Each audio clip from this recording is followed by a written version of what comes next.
Amados, nessa noite nós vamos estar dando continuidade à exposição do livro do Apocalipse. E eu quero convidar você a abrir o texto sagrado no capítulo 12. Eu quero ler todo ele com você. Não é muito grande. E em seguida estaremos orando e expondo a palavra de Deus, e que o Senhor possa nos dar uma compreensão abençoada de sua palavra. Os irmãos já têm estudado do capítulo 1 ao 11 dentro da didática do Apocalipse, falemos assim. O capítulo 11 encerra a primeira grande sessão do livro do Apocalipse, de maneira que a partir do capítulo 12 até o capítulo 22 nós temos o início da segunda grande sessão do livro de Apocalipse.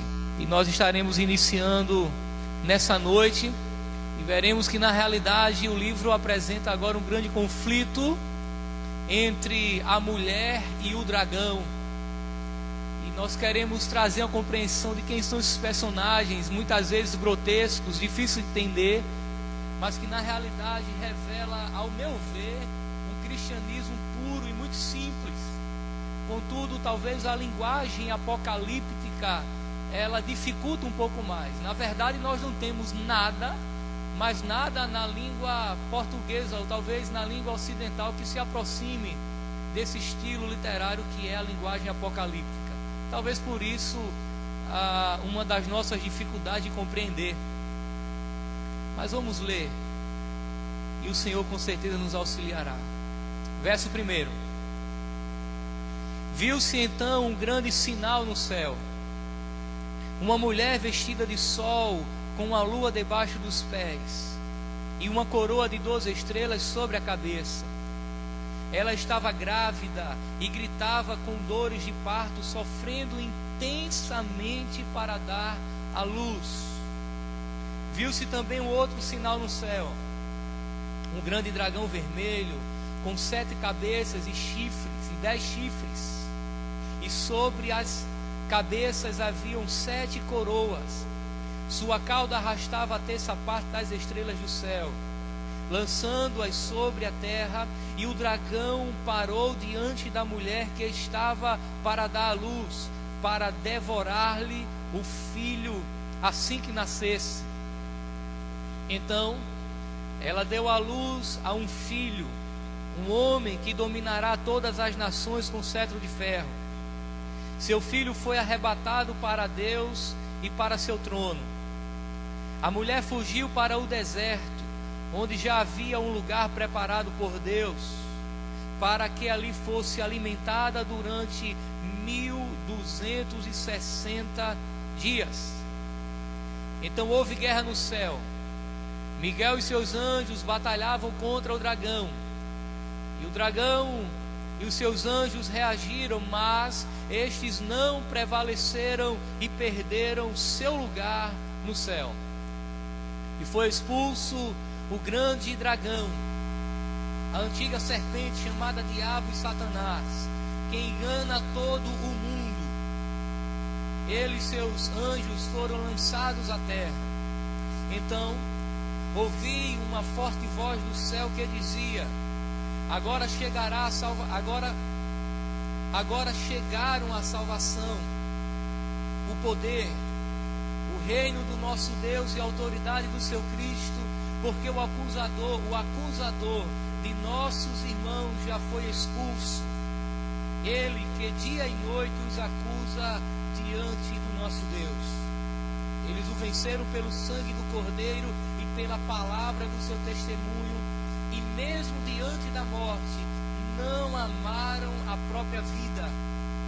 Por isso alegrai-vos, ó céus, e todos vós que neles habitais. Mas ai da terra e do mar, pois o diabo desceu até vós com grande ira, sabendo que pouco tempo lhe resta. E quando o dragão se viu lançado à terra, perseguiu a mulher que dera à luz o menino. As 2 asas da grande águia foram dadas à mulher, para que voasse para o seu lugar, o deserto, onde é sustentada por um tempo, tempos e metade de um tempo, fora da vista da serpente. Então de sua boca a serpente lançou atrás da mulher água como um rio, para que ela fosse arrastada pela corrente. Mas a terra socorreu a mulher, abrindo a boca e engolindo o rio que o dragão lançara da boca.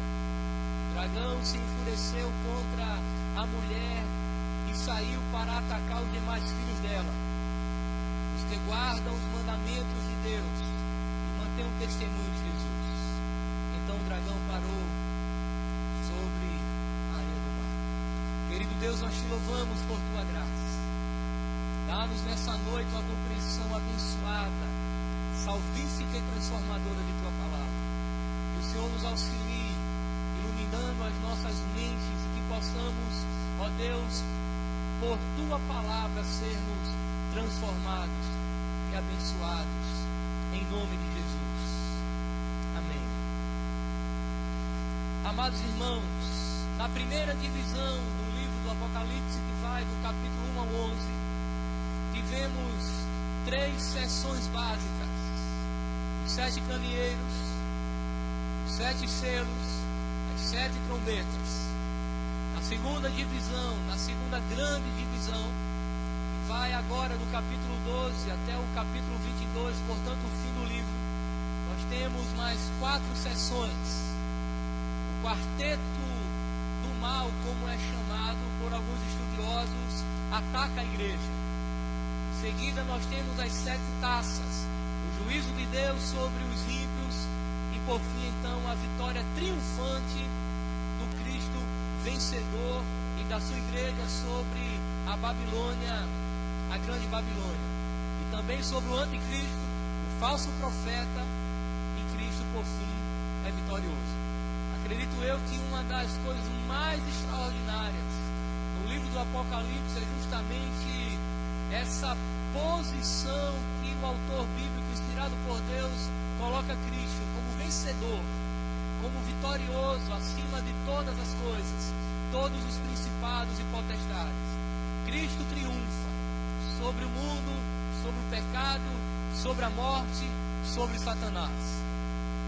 O tema principal então dessa sessão, do capítulo 12 ao capítulo 22, não é diferente da primeira sessão: a vitória de Cristo e de sua igreja.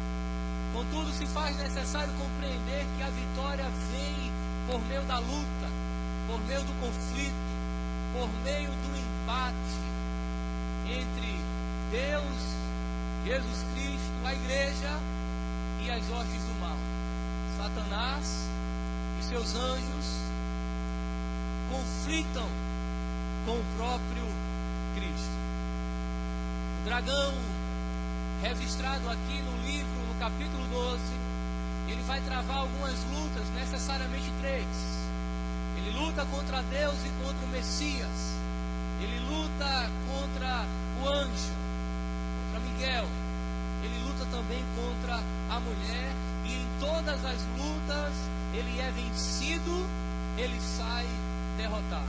Talvez uma das perguntas, e daí foi um dia o meu questionamento, é que se Deus já é vencedor, por que lutar? E o livro do Apocalipse nos mostra isso de maneira brilhante. Quero trazer inicialmente para você a descrição breve de cada figura, de cada personagem desse texto. Observe primeiro a descrição da mulher à luz do texto. Os versos 1, 2 e 6 nos traz uma descrição muito interessante. Primeiro, compreenda que essa mulher que dá à luz a um filho é o símbolo da igreja e do povo de Deus. Da igreja e do povo de Deus que compreende o povo de Deus tanto da antiga quanto da nova aliança. Tanto o povo de Deus no Israel quanto a igreja agora, o povo de Deus, os escolhidos de todas as épocas, de todos os tempos, de todos os lugares. A igreja é o símbolo, a mulher é o símbolo do povo de Deus. A igreja, irmãos, ela é uma só, um só povo escolhido em Cristo, uma só vinha, uma só família, uma só esposa. Esta mulher está vestida de sol, ou vestida com sol, ou seja, ela é exaltada e gloriosa. Porque se a igreja, se a mulher representa a igreja ou simboliza a igreja, ela reflete a luz de Cristo, de maneira que ela também é gloriosa, ela também é exaltada. Na realidade, irmãos, a única maneira de o mundo conhecer a Deus é por meio da igreja. A única maneira do mundo reconhecer que há um caminho para a salvação é por meio do testemunho e da proclamação do Evangelho pregada pela igreja. Ela exerce domínio, porque o cabeça da igreja é aquele que tem todo o poder e autoridade nos céus e na terra. Ele é o representante de Cristo, a igreja do Senhor. Mas observe também que essa mulher tem debaixo dos pés a lua, ou seja, ela exerce domínio. Ela exerce domínio justamente porque Cristo é o cabeça, é detentor de todo o poder, está acima de todo o principado e potestade, e a igreja domina com Cristo. Essa mulher tem em sua cabeça uma coroa com 12 estrelas, ou seja, ela é vitoriosa. A coroa aqui simboliza a vitória daquele que chega ao fim. Daí você tem que lembrar do contexto do Apocalipse, quando o texto diz: ser fiel até o fim e dar-te-ei a coroa da vida. É o prêmio dos fiéis, é o prêmio daquele que alcança a salvação por meio de Cristo, que mesmo em meio à morte não negou a fé, que mesmo sobre ameaças, sobre perseguições e acusações do dragão ou do grande dragão, vence e triunfa com Cristo. A igreja é vencedora. A vitória de Cristo é a sua vitória. A exaltação de Cristo é a sua exaltação. A igreja, irmãos, de acordo com Paulo escrevendo aos Romanos, ela é mais que vencedora. Na mesma nuvem que Cristo vem, a igreja vai. É importante compreender a eclesiologia do texto, uma vez que quando nós falamos de igreja, nós falamos do povo de Deus, não necessariamente as instituições, mas aquele povo que o Senhor conquistou para si na cruz do Calvário. Irmãos, a igreja é vitoriosa. E daí, entenda que essa vitória não está isenta de lutas. A ideia aqui é justamente que a igreja que é coroada, que tem, que exerce domínio, que tem estrelas na sua cabeça, na sua coroa, é uma igreja mártir, que alcança a glória do Senhor, mas também é martirizada. De repente, de modo que entender que a igreja é uma igreja vitoriosa, não quer dizer uma igreja isenta de dificuldades, de lutas, de problemas. Aquele slogan, pare de sofrer, não se enquadra na perspectiva do Apocalipse. Na realidade, o Apocalipse é um chamado à fidelidade a Deus, apesar do sofrimento que a igreja passa e se submete. Mas observe que na narrativa do texto, essa mulher, ela está grávida. Ou seja, a sua grande missão é dar à luz o filho. Isso aqui é interessante e muito curioso até, porque se a igreja, se a mulher simboliza a igreja, significa que a igreja está grávida. Ou seja, todo o povo de Deus, chamado por Ele, foi usado por Deus para preparar o caminho, o ambiente, o contexto necessário para a vinda do Messias. A igreja, ela prepara o caminho. O povo de Deus, ela prepara o caminho. Ela está gerando, na linguagem humana, o filho que vem. E é justamente, irmãos, essa perspectiva bíblica, desde Gênesis 3,15, quando o texto bíblico faz a promessa do descendente da mulher que esmagaria a cabeça da serpente.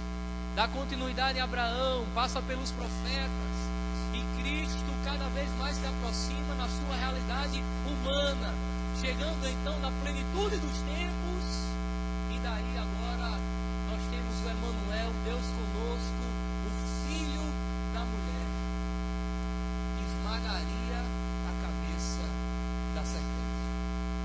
Deus preparou dessa maneira um povo especial para ser veículo da chegada do Messias no mundo.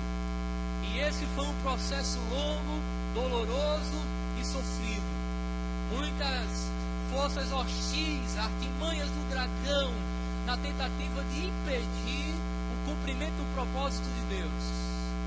Mas por fim Jesus vem, cumpre com os propósitos de Deus, e as profecias do Senhor se cumprem. Quero lhe chamar a atenção para um outro detalhe do texto. Em segundo lugar, é a descrição do Messias, do filho da mulher. Observe o verso 5. Então ela deu à luz um filho, um homem que dominará todas as nações com cetro de ferro. Seu filho foi arrebatado para Deus e para seu trono.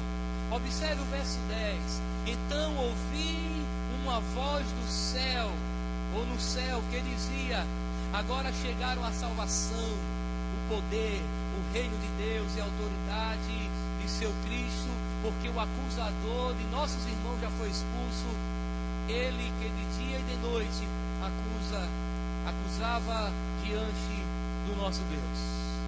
O filho da mulher, irmãos, na perspectiva do Apocalipse, é o Messias vencedor. Ele está ao lado de Deus, no trono. A descrição do filho não é aqui agora em humilhação, mas em sua exaltação. O que João tem em mente aqui não é mais o Cristo sofrido, cravejado numa cruz, com o rosto empapuçado de sangue, sendo escarnecido. A visão de João aqui é o Cristo vitorioso, que triunfou sobre a morte, que despojou os principados e potestades, foi assunto aos céus e está à direita de Deus, desfrutando do governo de Deus, porque Ele também é Deus. É o Cristo exaltado, o Filho que nasceu, é o Rei que tem um cetro nas mãos, e o seu reinado é universal e irresistível. Ele governa, mesmo que os outros não se submetam à sua vontade, mas Ele governa. É por isso que Ele é Deus. Mas o filho da mulher, aqui também é o Messias que completou a sua obra. O versículo 5, irmãos, não menciona claramente a sua obra expiatória. Porém, sabemos à luz das Escrituras que a exaltação é um resultado de sua humilhação até a morte e morte de cruz. Jesus na cruz triunfou sobre os principados e potestades. Mas Ele não apenas morreu, Ele ressuscitou. Ele não apenas sofreu, Ele não apenas deu a vida, Ele ressuscitou. De maneira que se Jesus não houvesse ressuscitado, seria uma morte comum, natural, como de qualquer outro ser humano. Mas o Filho da mulher, o Messias prometido por Deus, morre, ressuscita e triunfa para a glória de Deus. O Filho da mulher é o Messias que subiu ao céu para sentar-se no trono. É importante compreendermos a teologia do trono revelada no livro do Apocalipse, que aponta justamente para um governo universal de Deus. Quem está acima do trono é soberano. Quem está no trono é soberano. Quem está no trono governa. Quem está no trono nunca olha para cima, sempre para baixo, porque não há nada nem ninguém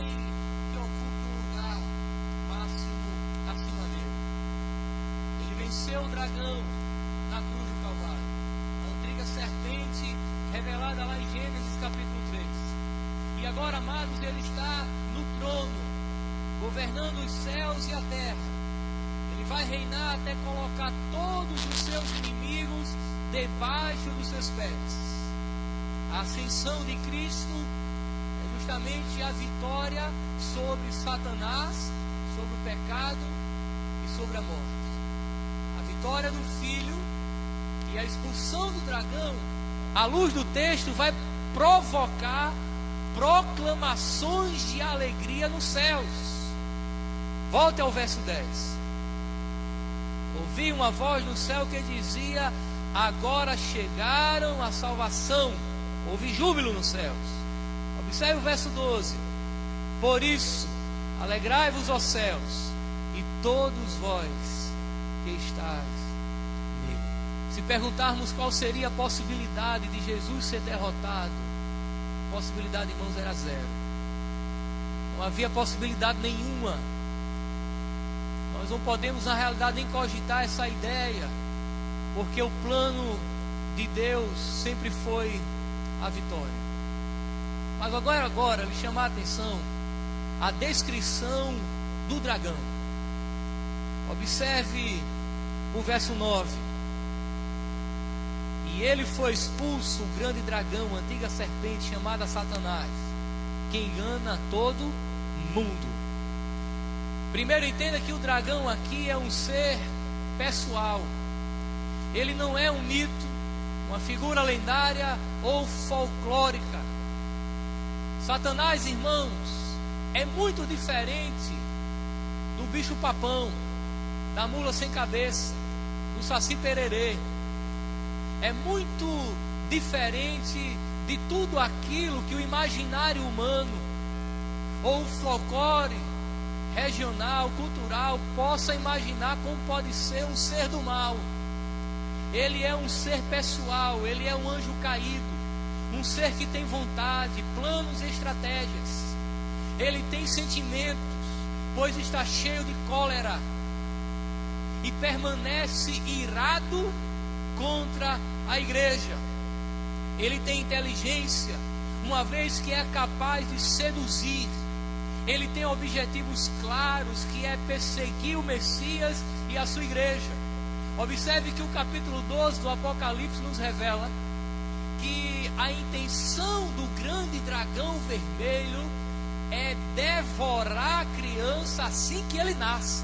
De maneira que nós não estamos lidando com qualquer mito, como alguns entendem que é Satanás. É uma pessoa real. Sua grande obsessão, revela o verso 4, é devorar Jesus. O verdadeiro alvo do dragão, irmãos, não é a mulher, não é a igreja, mas sim o filho. Quando a igreja sofre aflições, o dragão quer atacar o Cristo na igreja. Ele tem objetivos bem claros. A luta contra Cristo na igreja é a obsessão do dragão.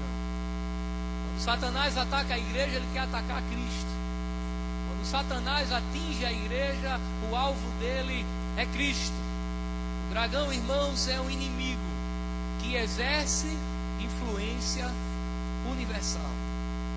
Observe a descrição dele dada pelo texto. Ele tem 7 cabeças que representam que ele exerce poder e grande autoridade de forma universal. Ele é um Deus desse século, o príncipe da potestade do ar. Ele é o pai daqueles que vivem para fazer a sua vontade, conforme João capítulo 8, verso 44. Ele é o sedutor deste mundo. Ele é o pai dos filhos da desobediência. Ele tem 10 chifres, que simbolizam sua capacidade destruidora. E Jesus chama ele de homicida desde o começo. Ele destrói, ele aniquila, ele é perigoso. Mas ele também tem 7 diademas, que aqui não simboliza na realidade autoridade como o da igreja, mas simboliza que o seu governo é universal. Sua influência não se limita a um povo ou nação. Ele possui súditos em toda a terra. Ele tem um reino. E daí eu quero lhe lembrar que, à luz do Apocalipse, Deus tem os seus selados. Mas o dragão também tem os seus selados. Vocês estudarão um pouco mais à frente com o professor Leonardo, o pastor Renan, que uma das artimanhas de Satanás é justamente imitar a Trindade Santa, fazendo paródias com a ação de Deus. E daí Deus tem os seus escolhidos e selados. E a besta também tem os seus selados em toda parte, em todo lugar. O dragão, irmãos, é um inimigo acusador. Daí você lembra de Jó, que sofreu seríssimas acusações diante de Deus. Ele acusa os nossos irmãos, lá no verso 10. Sua acusação é ininterrupta. É o que revela também o verso 10. Ele não descansa, ele não dorme, ele não tira férias. Ele é perseverante. Ele tentou destruir o filho da mulher, agora quer destruir a mulher. Ele talvez tenha a capacidade de pesquisar a nossa vida e não perde a oportunidade de nos acusar diante de Deus. O dragão, a antiga serpente, Satanás, o diabo, é um inimigo adversário. Porque Satanás significa opositor, adversário. Foi ele, por exemplo, quem se opôs a Moisés através dos magos do Egito. Foi ele quem se opôs ao sumo sacerdote Josué.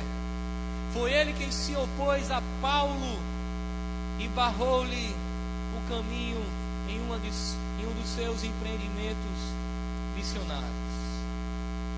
Pois bem, irmãos, depois dessa descrição acerca da mulher, do filho e do dragão, desse conflito, do dragão que quer destruir o filho, do dragão que quer atingir a mulher, nós temos agora a intervenção de Deus em favor da mulher, ou seja, da igreja, nessa grande batalha contra o dragão.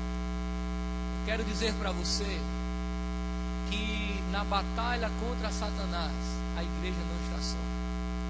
Na realidade, irmãos, nós não temos condições de humanamente lutar contra ele. Satanás, ele tem um poder supra-humano.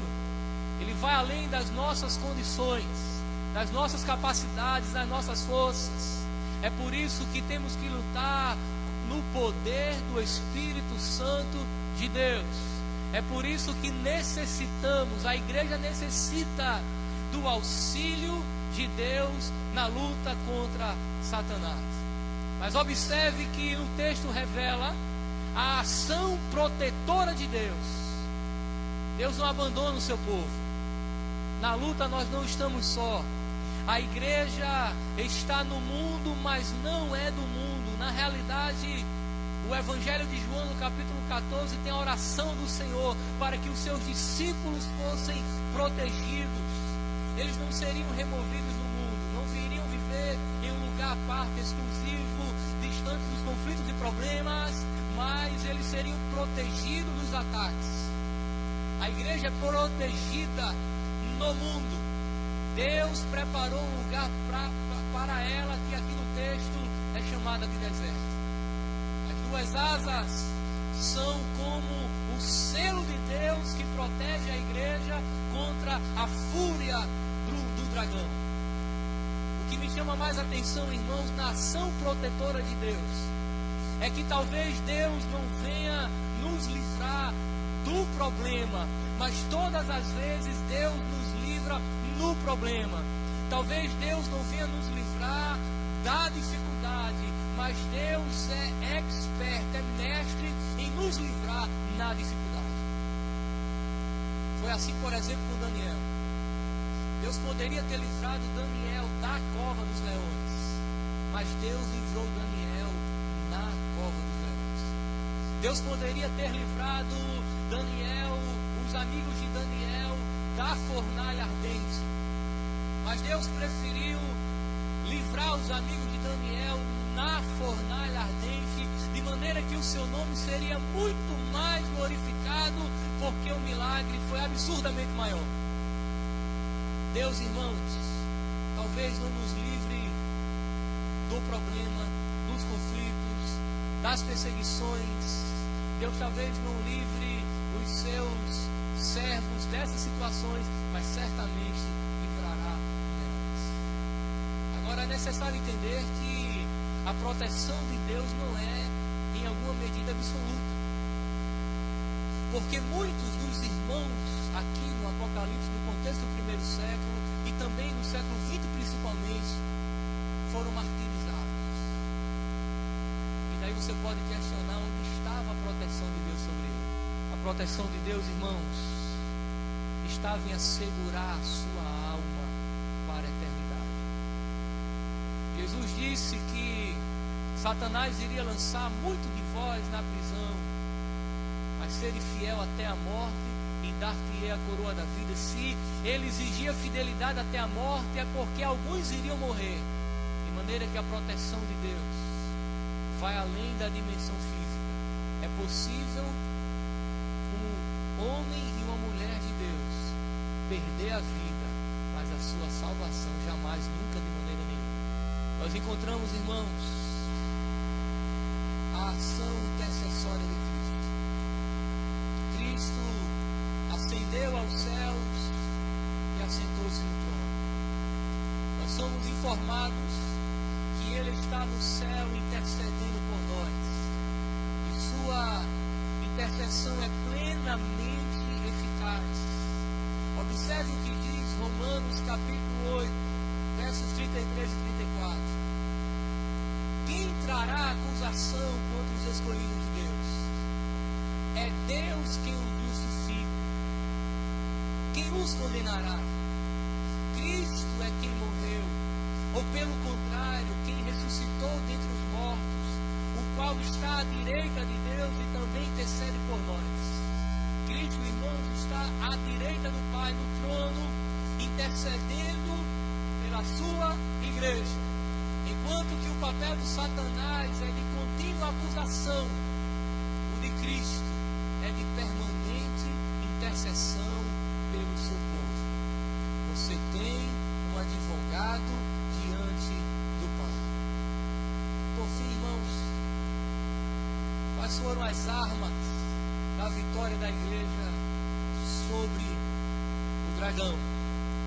Primeiro, entenda que a igreja vence o dragão por causa do sangue de Cristo. Voltemos à leitura do verso 11 do capítulo 12. Eles o venceram pelo sangue do Cordeiro. A morte de Cristo, irmãos, é a nossa vitória. O sangue de Cristo é a nossa arma mais poderosa. De maneira que a cruz de Cristo, a morte de Jesus na cruz, desfez toda a possibilidade de Satanás triunfar sobre o povo de Deus. Possibilidade zero. Eles não venceram por meio de suas próprias realizações. Não, foi por meio do Cordeiro de Deus, que derramou seu sangue na cruz do Calvário. O motivo da vitória sobre o dragão acusador é o sangue do Cordeiro. É Cristo quem dá a vitória à igreja. A vitória sobre Satanás, sobre o pecado e sobre o... Amados irmãos, eu acredito que nós estamos vivendo dias que a igreja ela precisa ser cada vez mais cristocêntrica. Prega-se um evangelho sem Cristo, não é possível.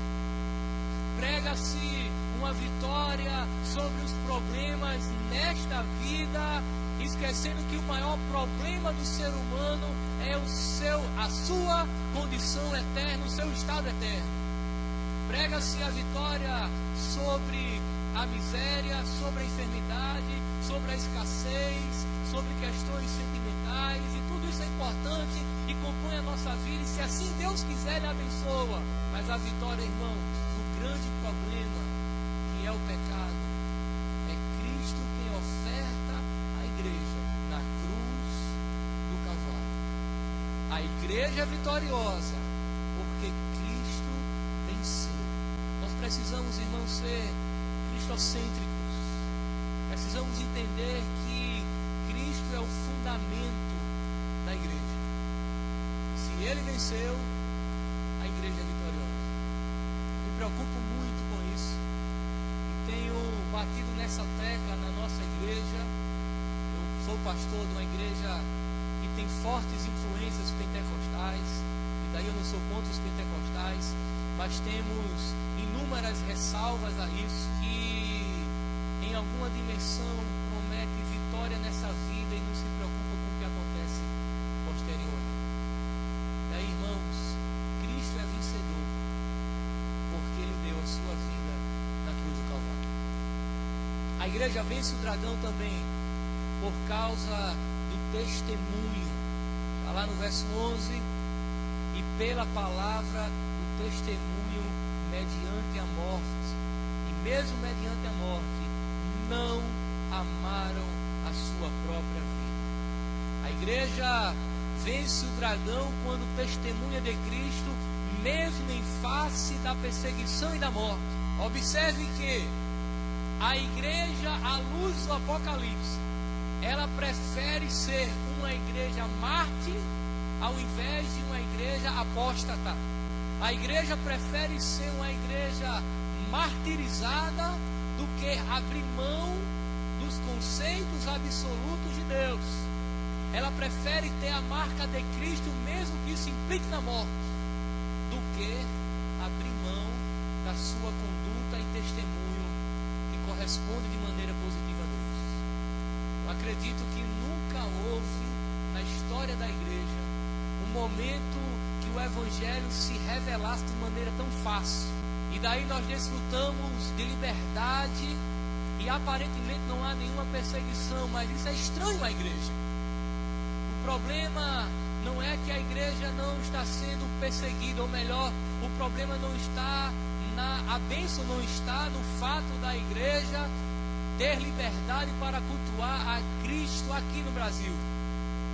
Para mim o problema é, e o estranho é, a igreja não está sendo perseguida. Porque quando a igreja não é perseguida, não significa que ela não incomoda ninguém. Ela não agride estruturas. Ela não atinge filosofias errôneas. Ela não está denunciando o pecado. Porque quando a igreja cumpre o seu papel e exerce o seu profetismo por meio do testemunho, inevitavelmente ela é perseguida. Ela se torna uma persona não grata no meio do mundo.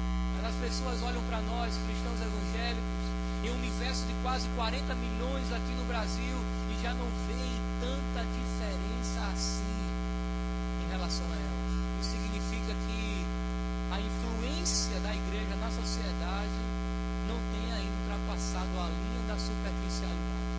A igreja precisa testemunhar. A igreja precisa incomodar, precisa exercer o seu profetismo, mesmo que implique numa bandeja a sua cabeça, como foi, por exemplo, João Batista. Eu acredito, irmãos, que a igreja ela é essencialmente sofredora. Eu sei que esse discurso não pode ser dado em alguns círculos evangélicos. Certamente eu seria apedrejado, queimado na fogueira dos hereges, alguma coisa desse tipo. Mas eu não consigo enxergar uma igreja se não for uma igreja mártir, que mesmo em face à morte deram o seu testemunho. A igreja vitoriosa é aquela que não ama a própria vida. Que foi que eles amaram então? A morte? De maneira nenhuma. Amaram a Cristo até a morte. Esse amor, irmãos, precisa ser não apenas proclamado, mas evidenciado nas ações práticas da nossa vida. Testemunhando de Cristo, declarando para o mundo que há um Cordeiro Santo que tira o pecado do mundo e que venceu, que triunfou sobre o dragão, que protege a igreja e que a levará em triunfo para o estado eterno.